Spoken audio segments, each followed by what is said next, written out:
चला आधी गावात लावूया पत्ता गणपती आधी गावात येणार पुन्हा मंडळात येणार आहे. ए उंडगे तुला बिना शानपणा करता कामच करता येत नाही का? आता चांगलं सांगितलं तर ह्यात काच लावणार शानपणा. माहिती तू लय छान आहेस. इकडे माझं एक काम कर. बर सांग मंडळात असले तर लगेच करतो आणि तुझं असले ना वैयक्तिक तर तुझं तू कर द्या.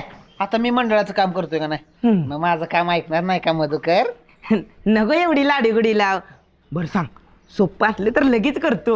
अरे सोपंच आहे. इथनं सरळ जा डावीकडे वळायचं तिथं तुला राधीची टपरी दिसेल. एक तंबाखूची पुडी चुन्याची डबी आणखी. हाय घाल तो जा. हे माझ्या माकडा, अरे आपण मंडळात आहे, वाईस तरी लाज वाटू दे माकडा. अरे त्याला नाही लाज. अजून गणपती बसलाय का? आणि हे बघ की माकड त्या राधीच्या दुकानात मरणाची उधारी करून ठेवल्या. ती मागील म्हणून कुणाला तरी धाडतं दरवेळी पुन्हा पुढे आणायला. ह्यो गेला म्हणजे ती उधारी मागील ना आणि ह्याला तिच्याशी लगीन करायचं आहे म्हणे. हे तर चुना घ्यायला पैसे नाहीत आणि ह्यो निघाला त्यांच्याकडे पोरगी मागायला. मला तर वाटतंय तिच्या बापा नाही ना त्याला हक्कालाच पाहिजे. माझी तर लय इच्छा आहे. थांब, गणपतीलाच नवस करतो. ह्या गुणामुळेच तुमची लग्न होत नाही माकडांनो. ह्या अशा बोकडा दाड्या वाढवता. ए शुभ्या, अरे कुत्रा मला काय मी बोलतो या आणि तू ऐकून घेतोस वय? अरे मंडळाचा अध्यक्ष आहेस का कोण आहे कुत्रा? ए अरे बाबा माझ्याकडे कशाला येतोयस? आता अध्यक्षानं मंडळ चालवायचं का? हे असलं समज करायचं. असं वय? मग करा तुमचं तुम्हीच. जातो मी घरी. जा.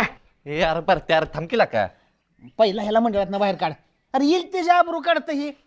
ए वळू जा बाबा घरी. तुला झालं गळ जातो मी पुन्हा या माझ्याकडं मग सांगतो तुम्हाला. ए शुभ्या, जर तो गेला का नाही की मग आम्ही समधी जाणार बरं का? हो आम्ही काहीच काम करणार नाही आणि आमच्यावरच्या सगळ्या पोरांनी सांगणार मंडळात कुणी जाऊ नका. ही शुभ्यांप्रत्ये लय बी करतो टाय. हे अरे अरे थांबा गेला का? अरे तुमच्या जीवा चालले रे मंडळी. अरे ही परते बिरते नुसती नावाला ती. ए शुभ्या मी जाईन. ए बाबा जा घरी. खा खारी. आणि हो बेकारी. असं बी नुसतं आहे म्हणायला आहेस तू इथं. आणि काय कुठं बोलते तर ती? हे बघ तू ना पुढ्या खातच जाऊ नकोस त्या तांबाखूच्या. आधीच लगीन होईना तुझं. अरे त्यात ही गाबडी. अरे ही काही शाणी आहे ती. अख्ख्या गावभर करतील तू पुढ्या खातच म्हणून. बर ए पोरांनो, बाबा मंडळातलं एक बी काम करू नका पण हे असलं काय पुसरवू नका. अजून काय गावात माय दुयत राहिले वय. आणि शुभ्या तुझं दाद्याच काम ऐकणार बाकी कोणाचंच ऐकणार नाही.